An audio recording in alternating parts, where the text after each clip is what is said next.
ከሥጋውና ከደሙ ይቀበል። ንስሐ ያልገባ ራሱን ያላዘጋጀ ቢኖር አይቅረብ። ለሰይጣንና ለመልእክተኞቹ በተዘጋጀ መለኮት ላይ ሲቃጠል በልቡና ቂም በቀል ያለበት ቢኖር አይቅረብ። እጄን ከአፋዊ ቤት እርሱ እንዳደረጉ ንስሐ ሳትገቡ ራሳችሁን በንስሐ ሳታዘጋጁ ወደ ክርስቶስ ሥጋና ደም ብትቀርቡ ለመቀበላችሁ መተላለፍ የለብኝም። ኃጢአታችሁ በራሳችሁ ይመለሳል እንጂ በንስሐ ሆናችሁ ባትቀርቡ እኔ ከበደላችሁ ንጹሕ ነኝ።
በአምላካችንና በመድኃኒታችን በኢየሱስ ክርስቶስ መምጣት አጠፋ የሰማይ ሥራዊት እንዲህ እያሉ አንተን የሚያመሰግኑባትን ከሰማይ የተገኘች ሰላምን በምድር ሁሉ መላ በሰማይ ለእግዚአብሔር ምስጋና ይገባል። በምድር ሰላም የሰው ፈቃድ ስብሐት ለእግዚአብሔር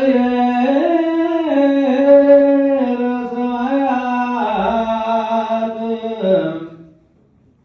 ወሰላም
በጌታችን በኢየሱስ ክርስቶስ በእሱ ያለ ቅርጽና ከእርሱ ጋር ከመንፈስ ጋር ለአንተ ይገባል ዛሬም ዘወትርም ለዘላለሙ። አኮቴተ ቁርባን